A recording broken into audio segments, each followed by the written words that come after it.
balmy shores of sunny Florida to the cold winds of Chicago and everywhere in between. You're watching the Red Wimet Show, live, coast to coast.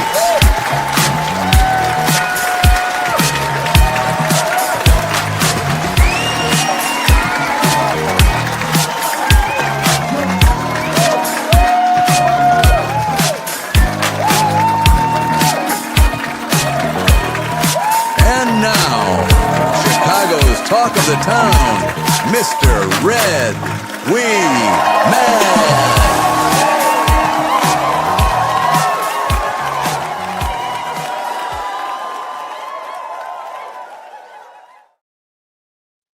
Hello, folks. I hope you had a good Thanksgiving. Today is December 1st, 2025. Last month of the year. Christmas is coming. I want to thank everybody for stopping by. Thank you, Christina.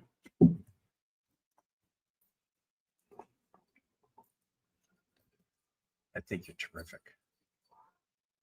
And we've got Joe. We've got Goff.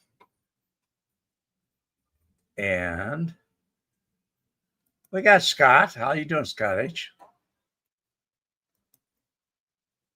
It's like roll call. I don't get this. Alt something customs. Okay. I'm trying. Bill Crowley. How you doing, Bill? Tim Peroni. Good to see you. Scott H. My buddy had a goat like that in high school. Same color. It was a 67, I think. He used it to lay rubber all the way. Yeah, I had mine laid rubber all the way down the street. It did. It was a fast car, very fast car. I'm going to tell you things about that car that I never wrote about in my book. I mean, some people made comments when they knew this was coming up, but they didn't say anything. Nobody's ever asked me the right question. They asked me other questions, but they never asked me the right one. So today I'll probably tell you about, I will tell you about the car in depth. Catherine Guerrero, happy holidays. Tim Peroni, 9 inches of snow in Illinois. Yeah, well, it was 75 today. No snow. Happy holidays. Okay, so part of the story, Joseph, how you doing? Part of the story you probably know. But I used to use Lakeshore Drive to commute on. I actually stayed in a motel that was on Sheridan Road and Foster Avenue. There was a equestrian club there and a private club on the corner. But it was a very tight turn. I mean, I think it said it slowed down. It said slow down to 15 miles an hour when you make the turn. Some of you may have heard this, some of you may not. But I was headed home, going down Lakeshore Drive, going north on Lakeshore Drive. And I was in the right-hand lane, but I was clipping along. I think the speed limit there was 45. And I was clipping along at like 65. And all of a sudden, out of nowhere, and I was driving the GTO. It was had twin Holley 3-barrels on it, and also had 2 electric pumps, fuel pumps. And it was a screamer, it really was. I broke a couple drive shafts off of it because it had so much power. 4-speed, on the floor. Real dynamite car. Just second gear with that transmission and just the whole drivetrain and everything was set up to move, to go. So I was going along at maybe 65. And all of a sudden, up next to me pulls a Dodge Mopar. And that thing was making a lot of noise. I mean, car was made to run. And as I looked over out my window and through the passenger window, this guy was right next to me. And he had a sawed-off shotgun. And he was pointing it at me. It was one of those kind of things where it was like, he was just pointing a gun at me. And over the passenger seat, his window was down. It was warm. It was halfway warm weather. It wasn't really warm. It wasn't hot. It was halfway warm. And I recognized the driver of the car. He was a friend of Kurt's, Kurt Hansen. This is just before we opened up the store. Kurt and I were going through he was shooting at me on a regular basis. So guy's name was Bob Davids. His name was Big Bob. He was a bank robber. But Big Bob was big. I mean, we had a nickname for him. We called him the Goon of Glockamora because he was like really big guy. One time he picked up my partner, Lenny. He picked him up by the throat like this with one hand. And he says, "Duh, this ain't no leg breaking situation. I just want to know where Red is." And Lenny was going, it was kind of funny. Anyway, Bob was pointing a shotgun at me. And I said, "Whoa, this guy's going to kill me." And so I slapped it into third and took off. And I wasn't really ready to shift yet, but I was watching the tachometer more than anything. And I hadn't reached $8,000 yet on the tach. So I looked ahead and I could see I was running out of road. I was towards the end of the road. And the end of the road was Sheridan Road. And it made a left-hand turn. You could only go left. It was a curve, hairpin turn. And I was thinking about exactly what I was going to do, if I was going to downshift and try and drift it sideways, or just what I was going to do. And I looked behind me in the rearview mirror. I wanted to know where Bob was at. And I saw a bunch of lights, blue lights, police officers. Had to be half a dozen or more police cars that were coming down Lakeshore Drive. And I knew as long as I was going faster than he was, that they were going to get to him before they got to me. So what I did was I just kept going to it. But I realized I couldn't slow down for the turn. Now, if you've ever been in that area, or if you haven't been, I'll describe it to you. At the turn, it's a hairpin turn, only goes to the left. And there's about maybe 2.5 feet of gravel. And then there's a girder or guard, road guard, that goes all the way around the turn. And behind that, on the other side of it, is Lake Michigan. And I decided I was just going to take my chances and go through the guardrail into the lake. And I did. And I mean, God bless me, I was lucky. I didn't hit an upright. a supporting post that was standing in the ground. That was actually, these other posts were hooked up to it. I didn't hit an upright. If I would have hit an upright, it would have sheared that car right down the middle. Would have been very bad.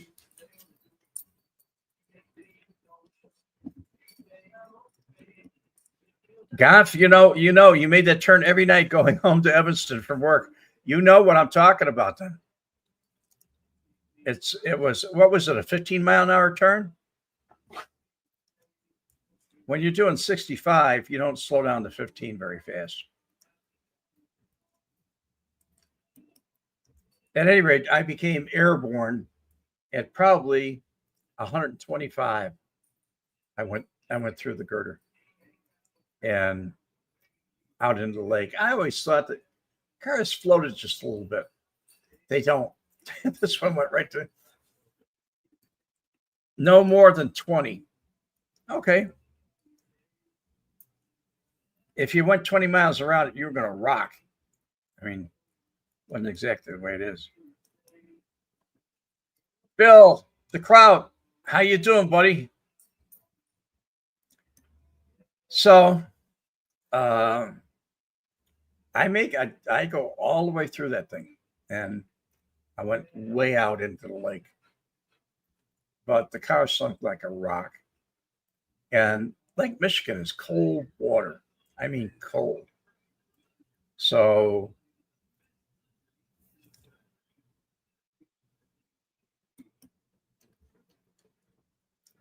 kind of, you must have flown over the Rip Rap. No, I went through the girder. Gav. There's a steel girder. It's probably maybe 18 inches to 2 feet that goes all the way around. I just missed the uprights. I was lucky. I went right through them. But as it was, I wrote about this in my book. But there's a couple things I did not write about, which I'm about to tell you. Well, I'll tell you in a minute or two. I'll tell you the rest of the story. So I swam out of the water and I came out where the Edgewater Beach Hotel was.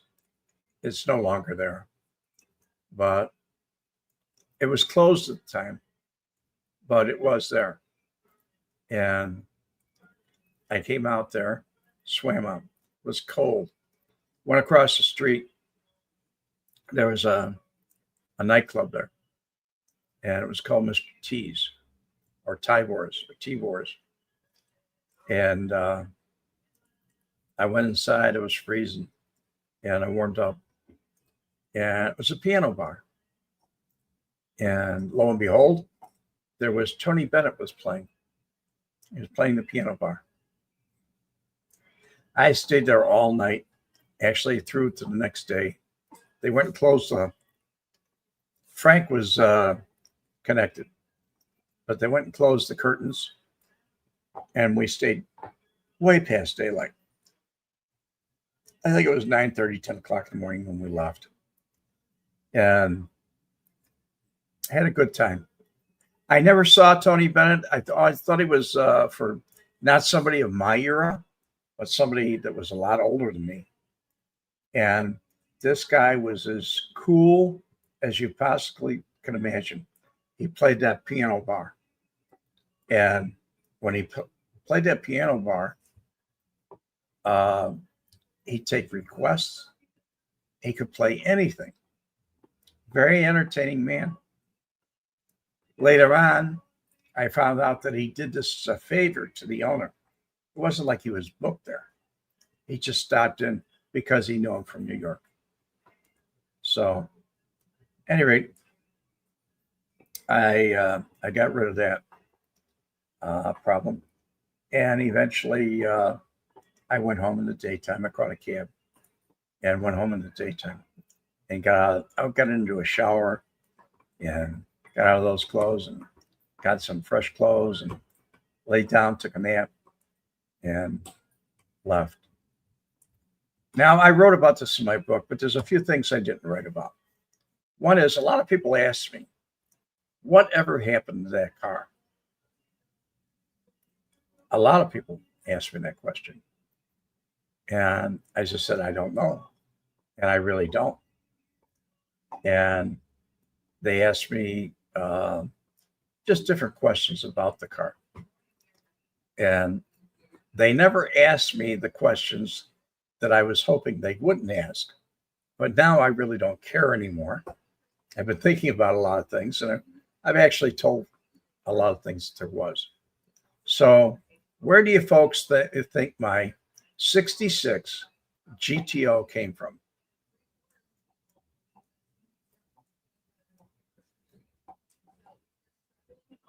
No answers.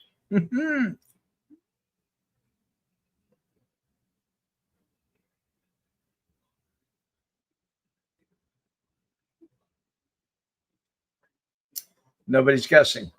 Okay. Well, if you know anything about my background, you know that era of my life, the crowd, Detroit, that's where it came from. Detroit. I love it, Bill.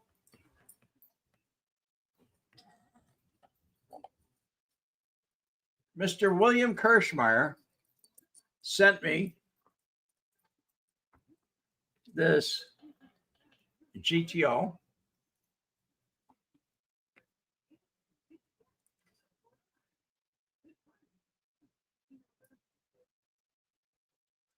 About 3 years ago. Must have been 3 years ago. Bill read about it in the book. Nice model. I keep it here all the time, Bill.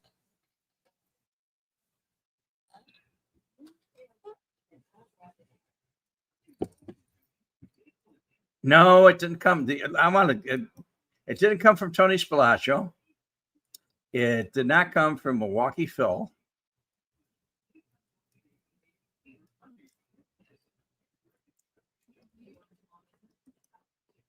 I'm surprised you don't have another GTO in the garage, Red.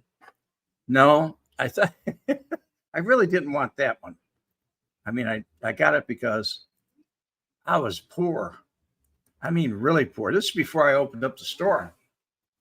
I mean, I was very poor. But when I was out by Jimmy Coutura, I told him, he told me some things about a Cadillac that he was arrested in. The crowd. It's looking great, Red. You're not following my suggestions, not getting it wet. Oh.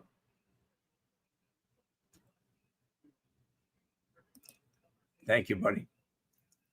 Thank you very much. I'll tell you what, guys. It's one of those kind of things where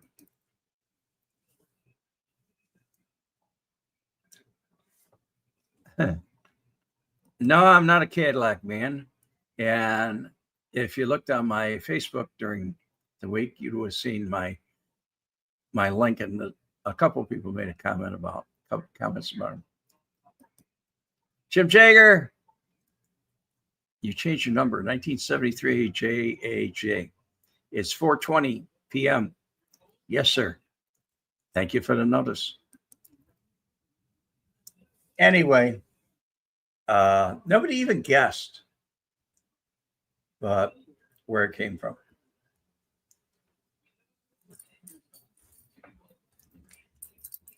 Well, that's a good reason. No, I'm a Lincoln guy. I'll tell you about my Lincoln later, or Lincolns. In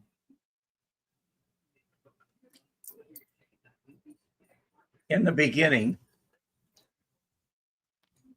when I first met my first made guy, it was Jimmy Coutura.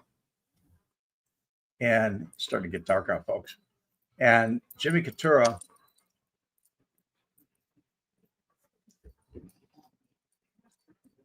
well, hello, Scott. It was stolen. It sure was. It was a chop shop car. That's how I got it. That's why people said, didn't they trace it to you or anything? And I said, no, the plates, everything on it. What happened was the way I got it was I needed a car bad, very bad to drive around it. And I mentioned it to Jimmy, and he called up and he said, if you can make it over to this guy's place, it was over by Wolf Road. And it was a garage that it was like a commercial garage. And there was a house out in front, but in the back was like a junkyard. And so I looked around and the guy says, here, I got this for you. And I said, what I owe you? And he said, pay me when you can. And I said, it's got license plates on it. He said, don't worry about it. He said, they're hot. So that's what happened. That's where I got the car. I hitchhiked there from Oak Lawn, and I left with a vehicle. And I barely had enough money to put gas in it. So then I had to go out and hustle some.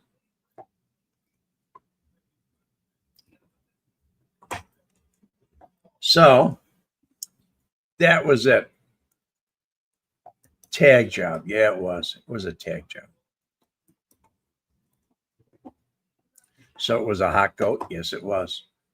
Well, until it got in Lake Michigan, then it got cold. Fred's not a contract man. He's a recon man.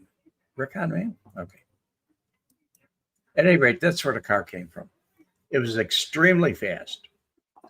It was probably one of the finest cars I ever owned. The title cleared. I don't know exactly where it came from. Yeah. I believe this is a scientific message coming up here. If you sink a boat in less than 50 feet of water and the DNR makes you pay to retrieve it for big bucks, we're double lucky to survive. Well, I swam away, and I think the police got involved. If they did get it in, the police did it. I don't know whatever happened to them.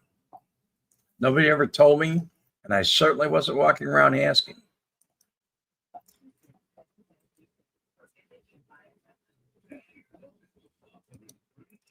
This is a side joke here. Jim Magnifici, your Uncle Junior tell you a joke or tell you that joke.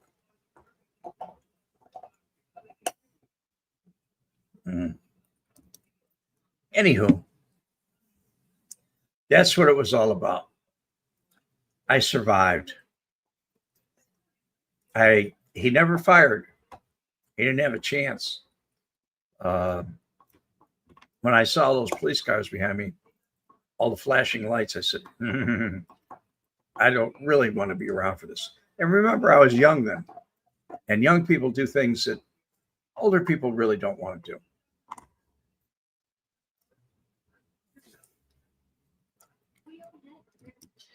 Well, I think I talked to you about this once before. That was not a 389. It was a 421. And it was a smoking hot. And instead of having the optional 3.2 barrels, this was actually made in the shop. And it was a Holly 3 barrels, 2 3 barrels. Instead of 3.2 barrels, 3 deuces, it was a Holly 3 barrel, twin Holly 3 barrels. And it was very, very good.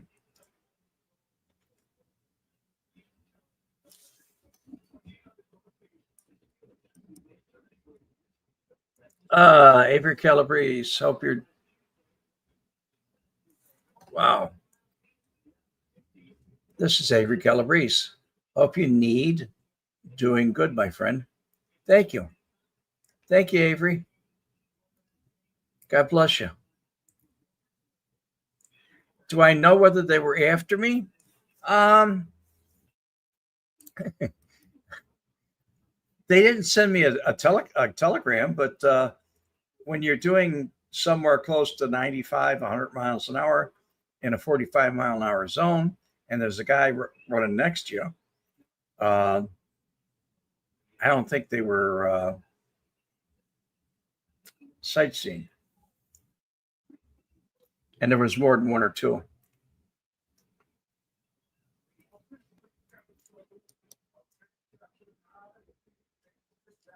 .421, 428 Pontiacs got down. Yeah, that did get down.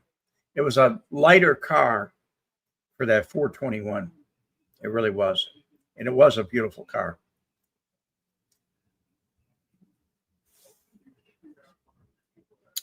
It was a beautiful car. I loved it. Didn't keep it long, but I loved it. The crowd, 421. Mama, it was hot.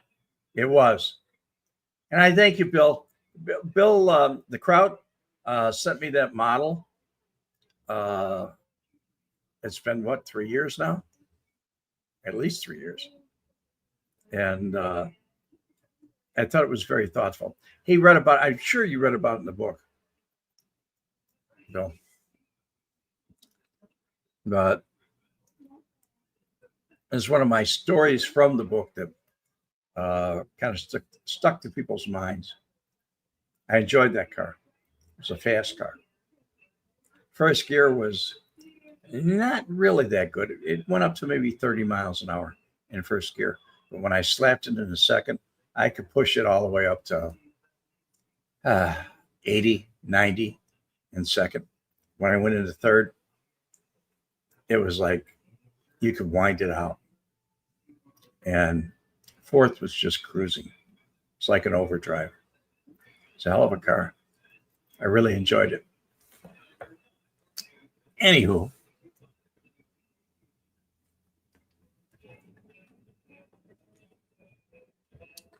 that's the story of my GTO.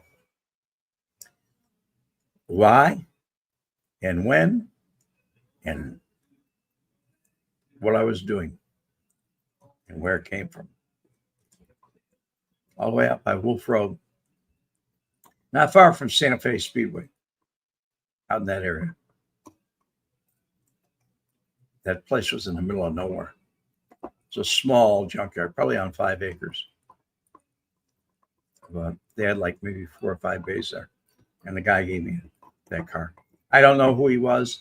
I never did know who he was. Jimmy Couture sent me down and told me, he's got a car for you. I never expected this kind of car. Nice car. Very nice car.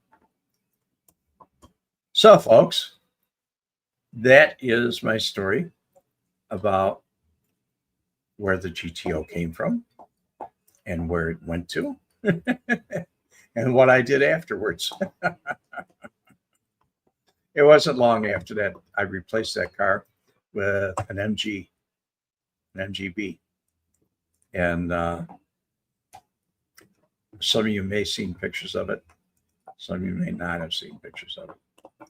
But I rode that around for a long time, at least through 1971. I liked that car. It was a fun car. They all were fun. I like cars. I definitely like cars. So to get back to my, the gentleman here that asked me, did I like Cadillacs or Lincolns? I switched from, I was in Oldsmobiles in 1972. And then I switched to, by accident, I was going down in 1974. I was going down to the Oldsmobile dealer because they said that was the last year they were going to make convertibles. And so I was going to get a Cutlass convertible. Except when I got there, there were people bidding on this car. Not the price tag window, the window price tag. They were bidding on the car, going way above that. So if I don't remember exactly what it was, but if the car was like 17 grand, They were all the way up to 25 grand. Somebody was saying 25, 50, and they kept going. So I walked out. And when I walked out, I went down the street. And whoever I was with at the time says, why don't you get yourself a Lincoln? They are classy. So I went in there to look around. And I walked out with a Lincoln. I bought my first Lincoln, which was a Mark IV, which also lit up the tires. That was a 460. It was a heck of a car. It was all engine. Everything was up in front and very small back seat. But I kept that car quite a bit. I had that car a long time. And right after that is when Tony bought me the Lincoln. That was a 1975. That was a 75 Lincoln. I didn't need it. And I told him I didn't need it. But my love of cars, I enjoyed them. Actually, when I came to Florida, I was in a 1986 black Lincoln Town Car. And it was so hot that I immediately went over and dumped it and got myself a 1988 Lincoln Town Car. And it was maxed out, had everything on it. A few years later, a guy came along and offered me more than I paid for it, a Canadian. He actually drove hay down from Canada. And I just decided, okay, I'm going to get a new Lincoln, another new Lincoln. So I did. And I couldn't find one for a while that I wanted. But the one I'm driving right now, people laugh about it. Some people do. But it is an 03 Lincoln that I bought in 2004. Brand new. It's just that I got it in 2004. And has everything on it. You name it, it's got it. The power trunk, standard stuff on the steering wheel, like cruise control and everything else. It has everything. And some people made comment about it when I was showing them my ugly drum smoker. I smoked a turkey. Some people watched it and they mentioned the Lincoln in the background because my ugly drum smoker was by the front end of the Lincoln. That Lincoln only has, I have a pickup truck also that I drive, but that Lincoln only has 113,000 miles on it. And actually it's an 03, but I bought it in 04. Brand new. Quite a car. I love it. I've always loved cars. Since I started driving. My first car that I bought was a 57 Chevy. It was a very comfortable car. Second car that I owned was a Mustang. And I gave that away when I went in the Marine Corps. Gave it to a friend of mine. I never thought I was coming back. So I said, it's for you. Anyway, folks, that's my story about the GTO. And the thumbnail, that is the color of my old car. Let's see if I can get it up here for you. That is the color of my GTO. And that was the best picture I could get of the water in the background and everything else on Lakeshore Drive. But it's backwards. Anyway, it's a nice car. It was a nice car. I love it. I loved it then. I love it now. So,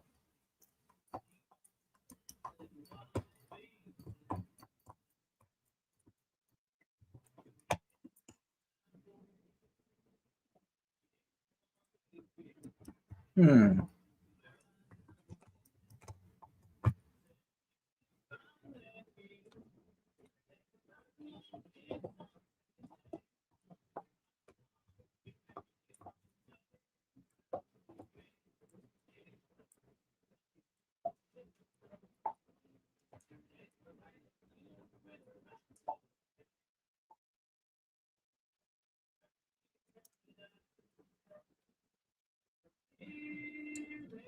I'm looking at comments here.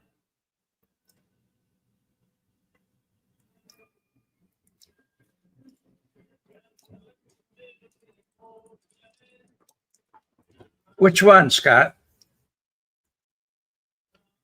Red, what year was your car? I had a lot of them.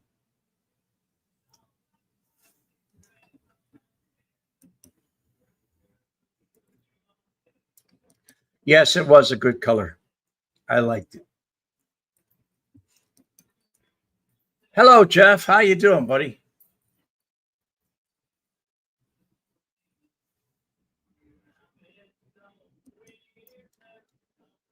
That era of GM muscle cars are worth big money if they're in good shape today. Yeah.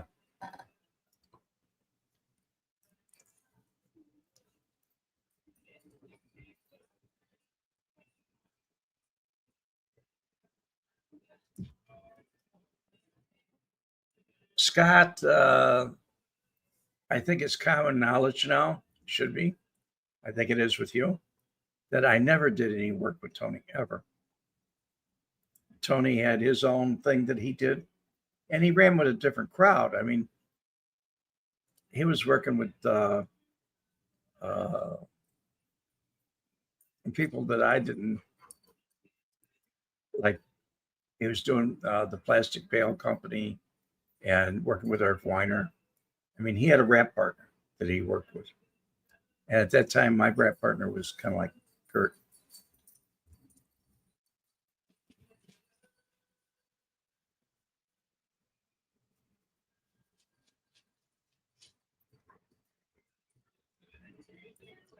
Yes, they were dual exhaust.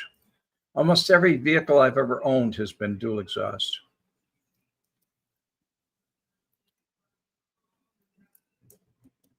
Okay, the GTO. You want to know what you want to know about the GTO, Scott? I forgot. Mm.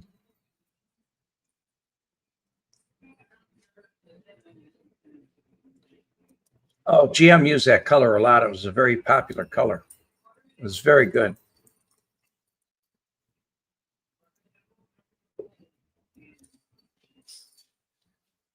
New York supplied a lot of porn. Did you ever do any business with New York? No. Kurt did, though. He did business with the Gambino family.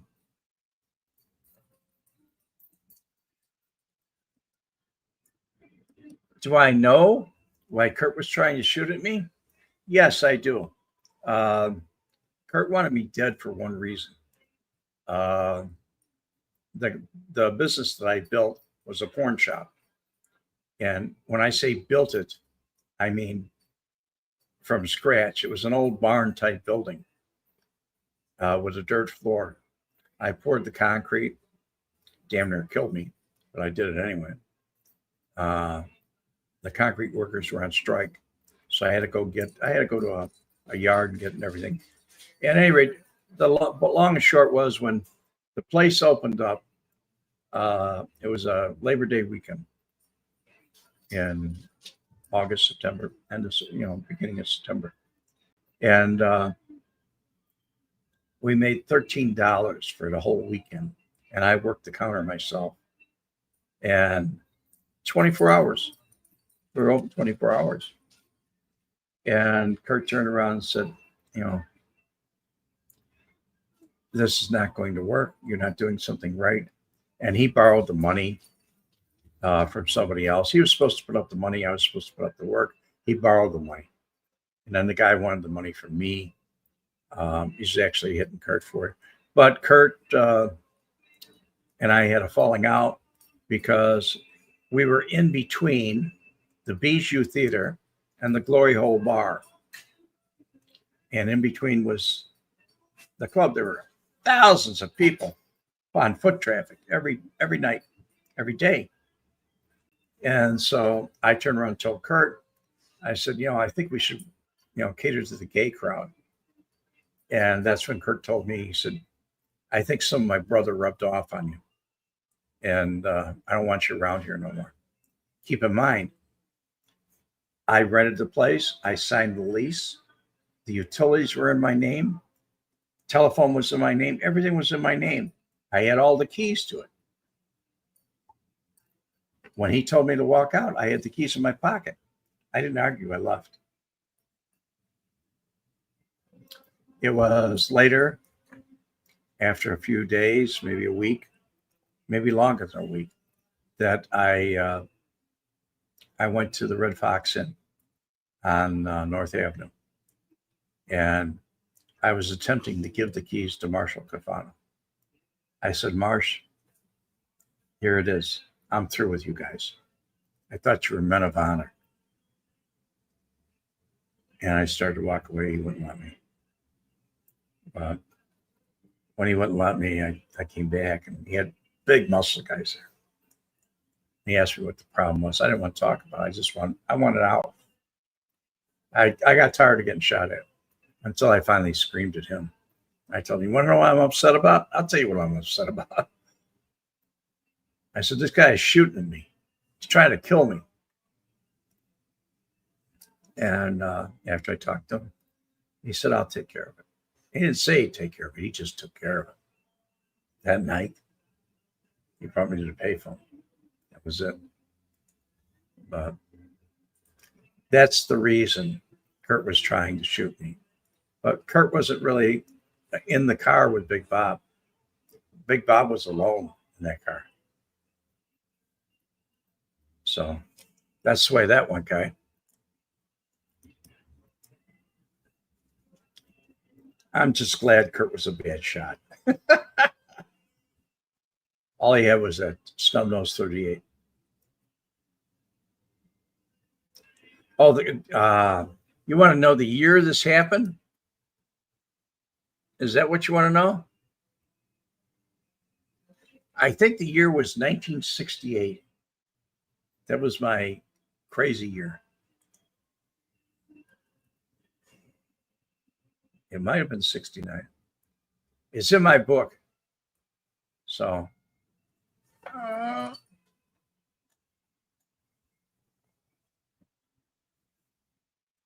wrote a book?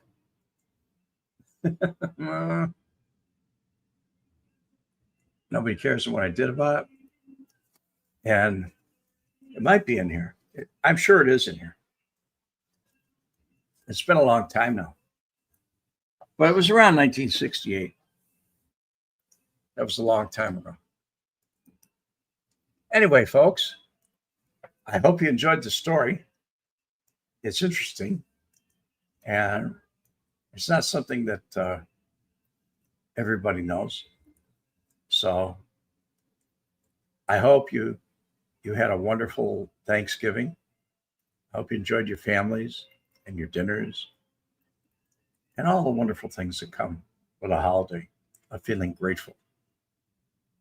I'm grateful. I'm very grateful. I'm here.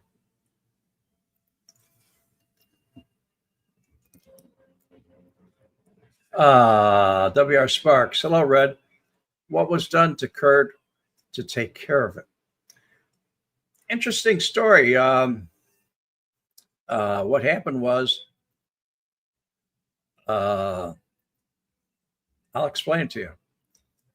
There was a payphone at the Red Fox Inn on North Avenue, and Marshall wanted me to have a drink, so I had a drink.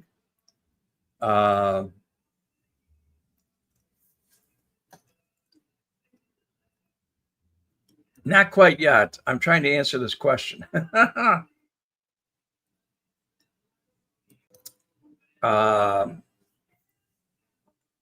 So he asked me to go to the phone, and I did after I had a couple drinks and calmed down. And when I got to the phone, he said, call him, because he didn't know his number. I mean, Marshall was a heavy. Kurt wasn't that heavy. I mean, he certainly wasn't made, and he wasn't of the same era that Marshall was. Marshall was he was close friends with and partners with Sam Giancana. But after I got him on the phone, he snatched the phone out of my hand and he said, "Yeah, it's me. Meet me on the corner of," put his hand over the microphone. He said, "Where's the nearest restaurant?" I said, "The Stagecoach, North Avenue." He said, "Meet me at the Stagecoach." Click, hung it up. He said, "You got a car here?" I said, "Yeah." He said, "Come on, we're going for a ride." Went downtown, and two of these big guys, huge guys, came with us. And they stayed with me. They were kind of assigned to me to take care of me. And Marshall walked, it was snowing that night, and Marshall was walking down Wells Street towards, I think I came in from the Eisenhower Expressway, which was, going east. What happened was I parked the car by Dr. Scholl's across the street, which was there at the time. It's no longer there. It's Loft Apartments now, Cobbler Square. But at any rate, there he was, this little old man. If he was 5 feet, that was a lot. I don't think he was. But he's walking down the center of the street, not on the sidewalk, and snow is coming down, and I'm just looking at the back of him. And there was very little traffic out that night, hardly none. And these guys were calling me saying, "Come on, we're going to take the store back." And I said, "I'm not going in there. That guy's got a gun." And he said, "Come on, you're with us." I said, "I'm not going." And they went in, and they had a pickup truck parked back there, the people that were working. That car spun out of the driveway and spun down the street and was gone. And then Dick Hoyt opened up the door and said, "Come on." And I went back there. We started counting coins. And a little bit later, Marshall came. And I asked him, I said, "What happened?" And he looked at me and he said, "Don't ever ask me that question again. Never." And I said, "Okay." And we were counting money. And he said, how did we do?" And I said, "It looks like there's $1,000 here." He said, "Okay, 500 yours, 500's mine. Every week, I'm not going to count with you, but every week, I want an envelope with $500 in it." I said, "Okay, no problem."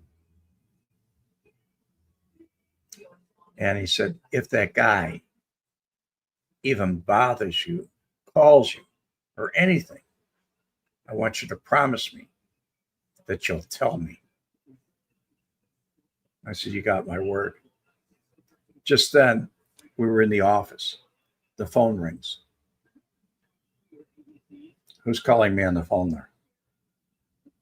I answer the phone, and it's Kurt, and he's breathing heavy.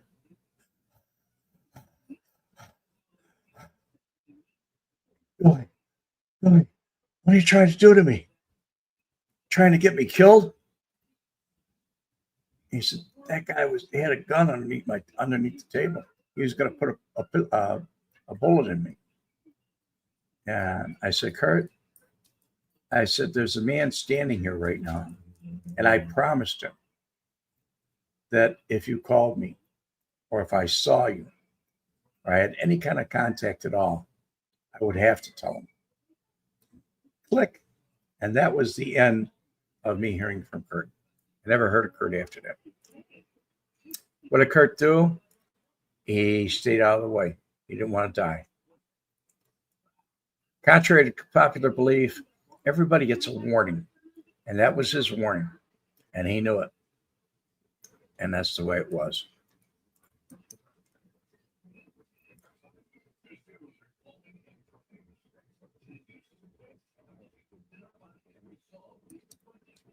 Daniel, were you mafia? I don't know where you're from, Daniel, but we didn't call it the mafia. We call it the outfit. I was in Chicago, and was I part of it? Yeah, I was part of it. I was part of a lot of things, but everybody knew that I made money. I fixed problems. I was never, ever into violence. Although I did take care of my own problems. If you read my book, you'll understand that. By the way, you can get an autographed copy of my book at redwemet.com. And there's a link right below this. But that's your story.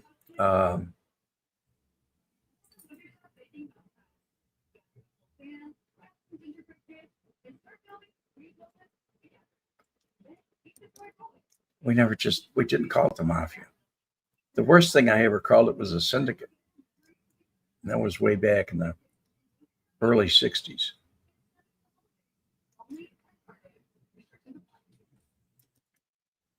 Scott, Red, you were smart. You always gave the right respect.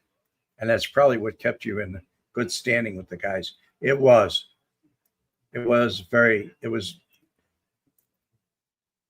they deserved the respect. Nobody ever really was mean to me or said any bad things to me. Nobody ever said, "Hey, punk, get over here," or something like that. Nobody. I was always treated with respect. And that's why I helped them with respect. That explains a whole lot. You're from the Netherlands. Okay. And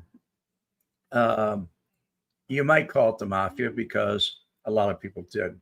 But Chicago was an outfit, and it controlled everything west of the Mississippi, all the way to California. So New York and Cleveland and all those people, they kind of had the condensed East Coast. But we had Chicago, we had St. Louis, we had Kansas City, Milwaukee, every major city, the Quad Cities. As we went west, Denver,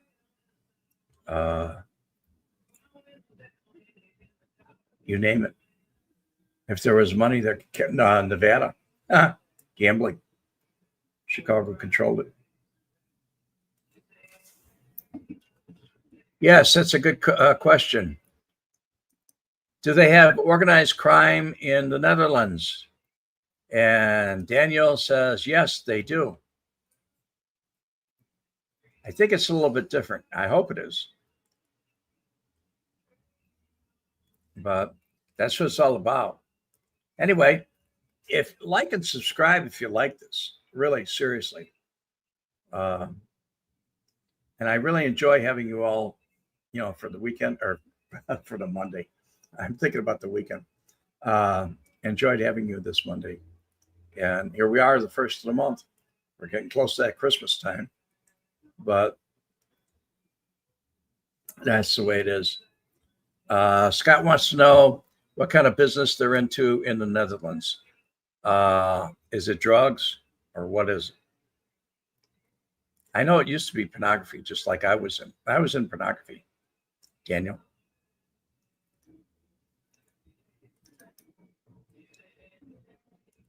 Anywho, Scott, you may or may not get your answer. But hopefully I'll see you Wednesday with Adam on my vlog and possibly in the after show. Until then, thank you so much for stopping by, and God bless you. And it's Red We Met out. The combination of the videotapes and Ouimet's testimony resulted in the conviction of 2 men on extortion charges. One of them was Frank Schweiz, known in syndicate circles as the German, a feared mob terrorist and a suspect in a number of gangland murders. He was described to me by other outfit individuals as the most feared hitman. And as he said to me, my reputation precedes me, son.